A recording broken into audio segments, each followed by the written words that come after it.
In my overseeding video, I completely and totally renovated my backyard. This is what it looked like right before I seeded it. 2 weeks later, not too bad. I've been happy with it, but the weather's not cooperated with me at all. Over the last 2 weeks, we have had 7 days of those that have been above 90 degrees. If you're doing cool season grasses, you should have consistent temperatures below 85 at least. If you can get below 80, that's even better. And I've had one rain event. And this is so far where we're at. I do have one area, and I just kind of want to show you when you have areas that don't come in very well, how to do a bit of a diagnostic. Because there's no sense in throwing seed down because it already failed once. You need to make sure you got what's wrong before you go ahead and hit these areas that are thin. I have 2 diagnostic tools. One is a screwdriver. I'll show you how to use that in a second. The other one is this. I'll leave this in the comments of the video.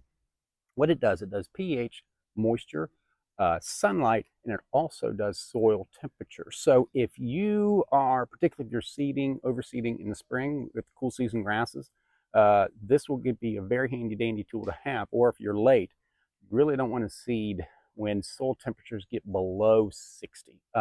It gets kind of iffy. If it's 55 or less, it's going to be very difficult for it to come up. It's going to take a very, very long time. So anyway, but let's see how we use this first. I'm going to go ahead and set this up for pH. As far as moisture or anything else, it's not relevant. I need to know the pH first, just out of curiosity. So I'm going to push this down in there. And I'm not having a whole heck of a lot of luck, but nevertheless, my pH is 6.5, which is fine. Now, there is a possibility that you may have a spot in your yard where the pH is actually really bad, specific to that spot. General rule of thumb, if you're below 5 or above 8.5 on pH, high, you need to add sulfur, low, you need to add lime.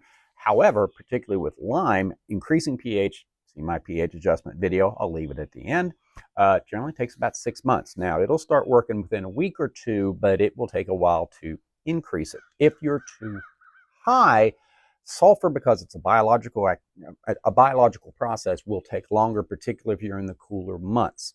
Now, how I'm going to solve my problem, you can actually amend the soil. Go over that, how to do that here in a second, and you can actually help your pH a little bit to at least to the point where you're going to get some germination. So let's get to the next diagnostic tool, and we'll show you how I fixed my problem here. There is actually a scientific tool that is called a penetrometer. What a penetrometer does is actually you push it in the soil. It actually takes a reading to let you know the compaction of that soil. You saw how hard it was for me to push that probe into the ground. What you can do is you can take a screwdriver, okay, and try to push it in the ground. And right now I'm having one devil of a time right here and pushing it in a few places, and you can feel how tight it is. Then go to a healthy spot, okay? Sorry about the sunlight, I'm underneath the shade tree here, but you can see this place is pretty healthy. And you can just push that down there. Ooh, that went in real easy. But that's essentially how you use a penetrometer. So what I've got a compacted area over there. And this is typical what happens often. And if you look over here in this area and you compare it to the rest of the yard, remove my big head out of the way, it actually has a convex in it. It actually goes down and back up. What it's doing, it's actually holding water over time. And when you walk on wet soil, they say never plow a wet field. When you walk on wet soil, it compacts really bad. And that's what happens. It's holding water. It's got a little foot traffic over the years, mower traffic or whatever, and it's compacted. So we're going to relieve that, and we'll show you how to do it. Okay, pretty easy fix. Kick this thing in, pop it up. Kick it in, pop it up. This is actually a pretty severely affected area. It's gotten wet, and this is why when you compact soil, like for roads or maybe a foundation, they want it a little bit moist. And what it does is just breaks down the soil completely. And that's what's happened in this area. It's just so severely compacted. But now we're fracturing it up very well. And you're doing it about 4 inches deep here. I'm getting in as best I can. But see, it's restoring the soil. You want it breaking up so the air and nutrients and roots can penetrate it. Okay, you might think, well, just aerate the yard out of work. Well, aeration, and I can leave my aeration video at the end, but if you're just if you're just running a Ryan air fryer, something like this over top of it, it's just running it over one time more treats your yard for air and water movement. It doesn't really relieve compaction. What I used to do when I aerified golf greens, I used a deep tine aerifier, which is essentially this. Those tines, okay, that's actually what the part that goes into the ground, they're 10 inches in length. It goes way down into the root zone, into that green. And what it does when it goes in, it then kicks out, okay? And that's what we're going to do here. We're going to actually get into the soil and just pop it up. You don't have to till it deep, but just relieve and bring that soil structure back just a bit. Okay, top dressing with organic material. Now, when you top dress with organic material, try to find something that is lawn related. There are all kinds of blends. I'm using the Scott's Lawn Soil found at Walmart for $3. There are several potting soils, potting mixes, manures, what have you. You could probably get away with using those, but those are very specifically blended for their specific use. So try to find something lawn related. This one's got a little bit of fertilizer in it, not much. So, it's kind of a little bit of a bonus there. Now, this is the most important part. I have seen this on YouTube over and over and over again, and that is people adding organic material to the top of their soil and not incorporating it in. I cannot stress how important this step is. If you cannot incorporate into your yard, do not add organic material. You're going to get a layering effect. I'm going to leave an LSU article down below that speaks more to this. If you do not incorporate organic material into your soil, you're causing this layering effect that can actually impede water infiltration into the soil, and it also actually impedes the root development of the turf. What happens is the turf has a tendency to want to hang out at the best possible area of that soil profile. So if it's at the very top in this organic material, you're not encouraging the roots to go down into it. So you want to incorporate this as deep as you can within reason, ideally about 4 inches deep. And just look at this as you're putting it in. Try to get it uniform and just look at the color of it. The most important step, and that is to roll the seed in. Soil seed contact is going to make all the difference in the world of how quickly your seed germinates. This is just a light rolling. You can go over it with your foot if you want to, or maybe drive over it very lightly with your lawnmower just to push that seed in there a little bit, and that will be just fine. But I'm going to do it with the roller because it's just more efficient for me to do it that way. Okay, I'm basically using the yard clippings that when I renovated the yard that were left over. I actually blew my yard off before I mowed it this morning, and I had a few left. So I'm just going to put it on my grass.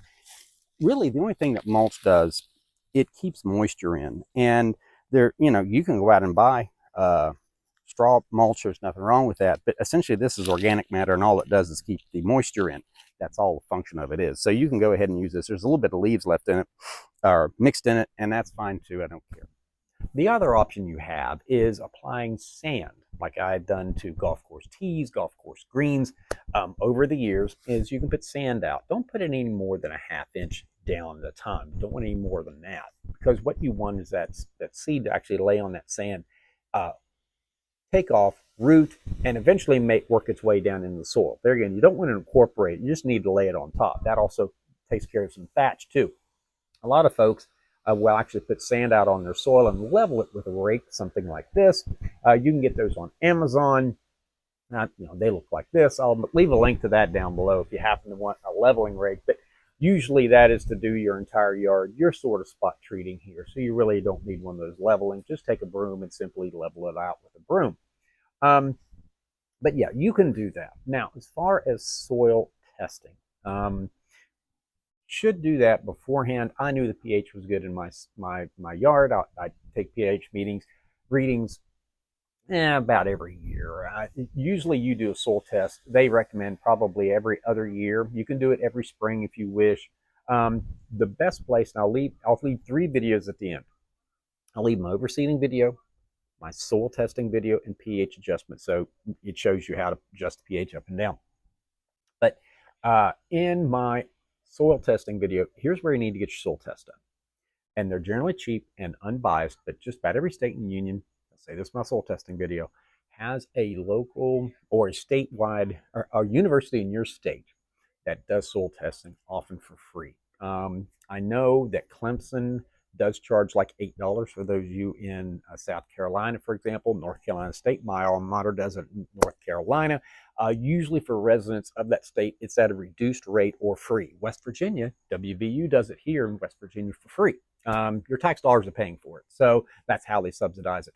The companies that do soil testing and also sell you fertilizers, not that they're bad, and they're not doing anything underhanded. I don't believe that. However, there's been like there's a few things on there. Go over my soil testing video that what the results are giving you don't make any sense to me, like nitrogen, for example. Go over that in my soil video, but they'll also steer you towards their products. And if you use the university, it will be unbiased. So that is a really good way to get a good soil test, a pH, know what nutrients, know what nutrients, fertilizer you need to put on, and if you need lime or sulfur. So anyway, but like I said, follow up to my overseeding video. Just wanted to show you that I've got some bad spots too that I really didn't recognize before putting out the seed, and you are going to have that with an overseeding. Sometimes the weather doesn't cooperate. Sometimes you have a really bad area in your soil, and I had a really bad area. So as for me, I'm an agronomist, been a North Carolina State University graduate, been in golf course maintenance construction for 35 years. My YouTube channel has over 4,000 subscribers now. I think it's 4,500 last count. Stopped counting. Been at this about a year and a half, and I really appreciate your feedback. If you have any questions, please leave them down below. I try to get to them within a day or so. Just about everything. I have a Facebook page, Home Lawn Care Advice. You can actually, nice thing about Home Lawn Care Advice, you can put pictures on there, and I try to respond to that as often as I can.